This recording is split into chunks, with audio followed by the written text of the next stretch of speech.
हाल ही में भारत के supreme court ने एनरिका लेक्सी केस को औपचारिक रूप से बंद कर दिया है। तो आखिर क्या है ये एनरिका लेक्सी केस, क्या है इसकी ओरिजिन, आखिर क्यों इतनी चर्चा में है ये, इस सब का घटनाक्रम हम इस वीडियो में जानेंगे।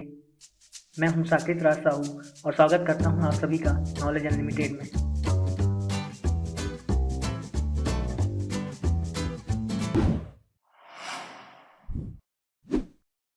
तो बात है 15 फरवरी 2012 की, जब एनरिका लेक्सी नाम का एक ऑयल कंटेनर सिंगापुर से इजिप्ट की ओर अपना सफ़र कर रहा था। इस शिप में कुल मिलाकर 34 क्रू मेंबर थे, जिसमें कि 6 इटालियन नेवी के मरीन थे, जो कि सुरक्षा के उद्देश्य से वहां पर तैनात किए गए थे। जब एनरिका लेक्सी अपने सफ़र के दौरान लक्षद्वीप के पास से गुजर रहा था, तभी वहां पर उसे एक छोटी नाव आती हुई दिखाई दी, जिसे उन्होंने समुद्री लुटेरे यानी कि पायरेट्स समझकर उन पर गोलियां चला दी, जिसमें 2 लोगों की जान चली जाती है।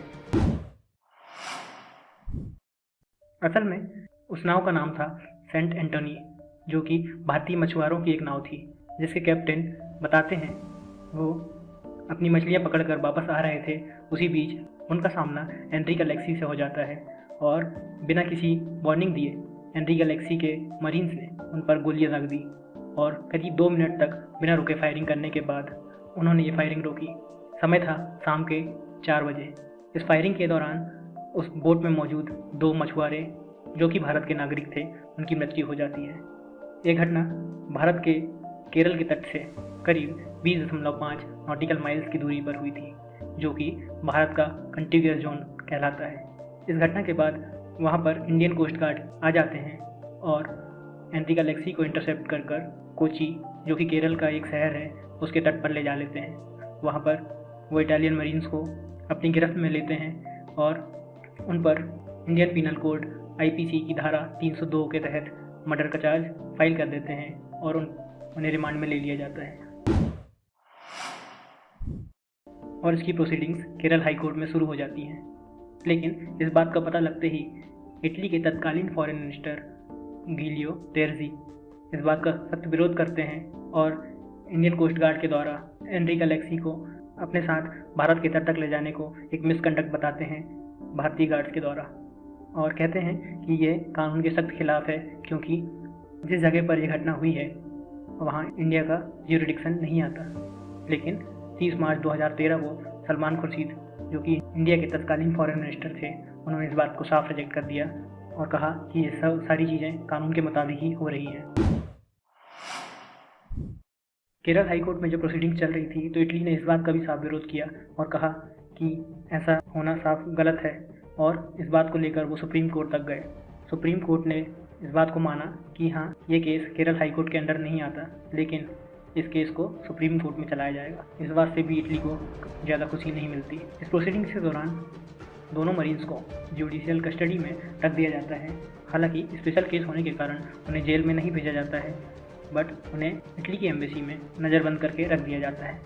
जब प्रोसीडिंग्स चलती होती हैं, उसी समय इटली के लोकल इलेक्शन शुरू हो जाते हैं और इटली की सरकार भारत की सरकार से रिक्वेस्ट करती है कि दोनों मरीन्स को वोट देने के लिए इटली भेजा जाए। इस पर भारत काफ़ी विचार विमर्श करता है, लेकिन इटली के एम्बेसडर यानी कि तत्कालीन राजदूत भारत को आश्वासन देते हैं कि उन्हें वोट देने के बाद तुरंत वापस इंडिया भेज दिया जाएगा। बात काफ़ी बिगड़ जाती है इंडिया और इटली के संबंधों में, जब इटली अपने वादे से मुकर जाता है और इंडिया को दोनों मरीन्स वापस देने से साफ इनकार कर देता है। इस बात पर इंडिया और इटली के डिप्लोमेटिक टाइज काफ़ी उलझ जाते हैं।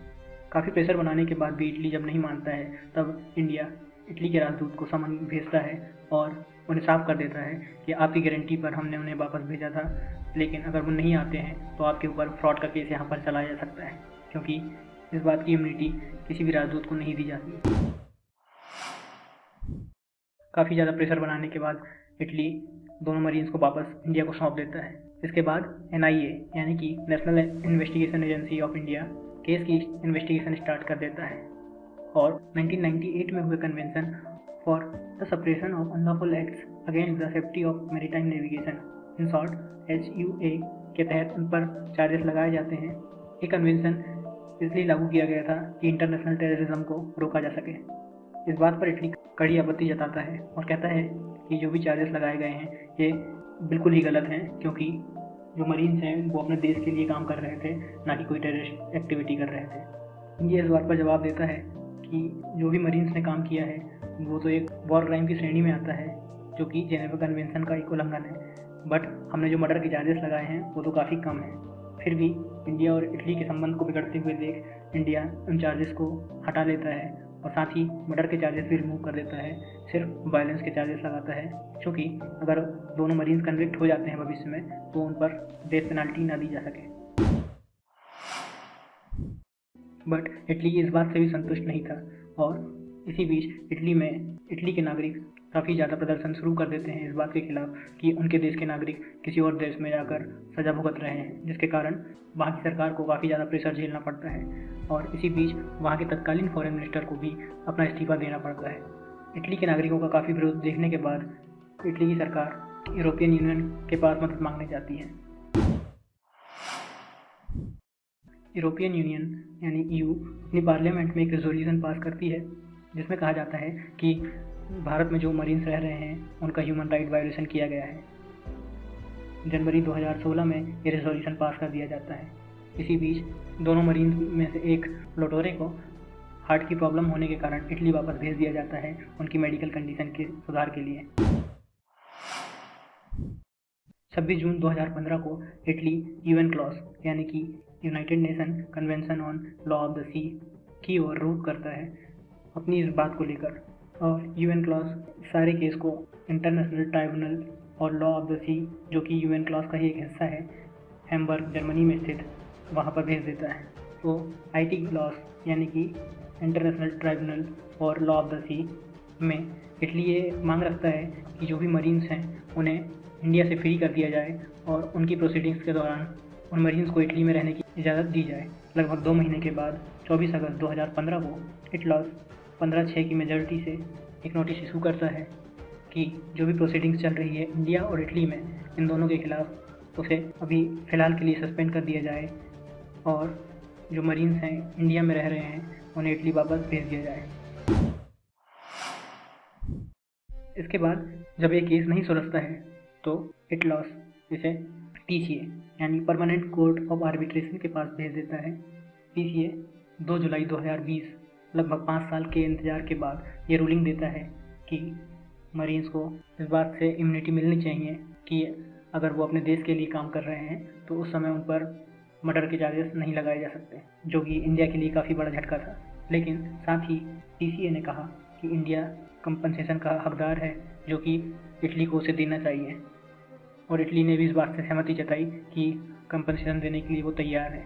इसके बाद दोनों के बीच नेगोशिएशंस हो जाते हैं।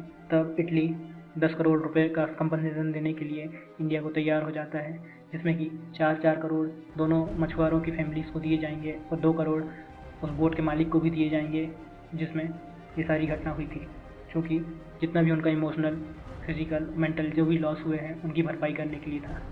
इंडिया ने भी परमानेंट कोर्ट ऑफ आर्बिट्रेशन की बात मानते हुए अपने सारे केसेस बंद कर दिए, और हाल ही में जब सुप्रीम कोर्ट ने ऑफिशियल रूप से अपने कोर्ट में चल रहे सारे एनरिका लेक्सी के केसों को बंद करने की घोषणा कर दी, तब यह केस अब लगभग सुलझ सा गया है। लेकिन ऐसा नहीं है कि मरीन्स को अब आज़ादी मिल गई है।